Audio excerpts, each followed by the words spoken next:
Ce matin, le Seigneur nous a mis à cœur d'aborder le thème que nous donne la foi. Vivre la foi en Jésus-Christ, c'est comme une course pour atteindre un but. Et cette course-là, elle est permanente, elle ne s'arrête qu'à la mort. Et pour tout coureur, il y a des abstinences. Pour tout coureur, il y a la nécessité d'avoir de la persévérance, de l'endurance.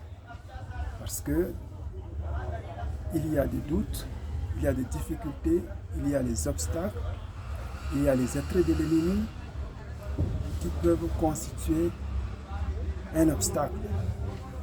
Alors, pour le chrétien, il n'est pas question pour lui de se comparer à un autre par rapport à sa foi, mais de garder les yeux figés sur Jésus-Christ, sur le cap, sur le but de notre foi.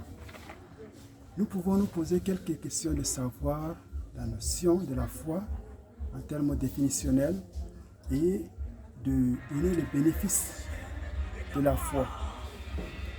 Quant à la définition de la foi, chacun peut la définir à sa manière. Mais premièrement, c'est l'acte par lequel l'être humain s'en remet à Dieu. Parce que c'est là où nous sommes. La destinée de tout être humain, c'est entre les mains de Dieu. Deuxièmement, la foi, c'est croire.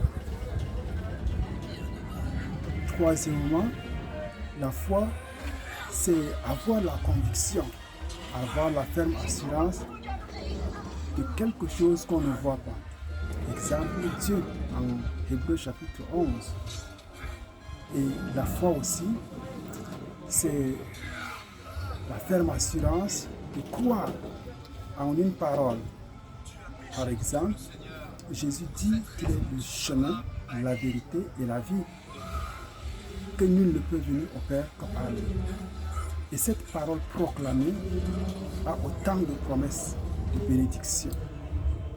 Et si l'on croyait à cette parole, c'est comparé à quelqu'un qu'on ne connaît pas et à une autre personne qu'on a vécu ensemble, qu'on a touché, qu'on a côtoyé.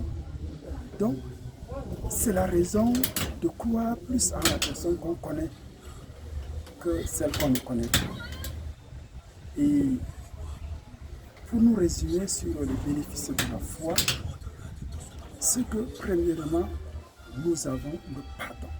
Au travers de la foi, nous obtenons le pardon de Dieu, au travers de l'œuvre christique sur la croix. Deuxièmement, nous avons l'assurance du salut.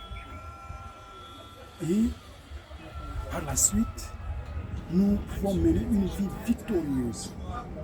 Une vie victorieuse sur la maladie, une vie victorieuse sur les sorciers, sur les serpents, comme Luc 10-19 le dit, je vous ai donné le pouvoir de marcher sur les démons, sur les scorpions, sur toute la puissance de l'ennemi, et rien ne pourra vous nuire, c'est la conséquence. Ça veut dire que lorsque nous nous basons sur la foi, c'est-à-dire nous nous basons sur Jésus-Christ, le socle de notre foi, nous avons une vie victorieuse et nous avons la vie éternelle. Parce que Christ a dit dans sa parole, qui pourra arracher la brebis entre mes mains? Ça c'est dingue. Qui pourra juger les élus de Dieu? Parce que nous sommes les bien-aimés de Dieu. Et donc, nous exhortons ce matin à une vie de consécration, à revoir à notre vie si nous avons l'assurance de notre salut.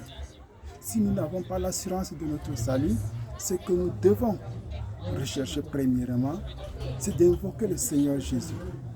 Parce qu'il est dit que si tu invoques le Seigneur Jésus, tu crois dans ton cœur que Dieu l'a ressuscité des morts, tu seras sauvé.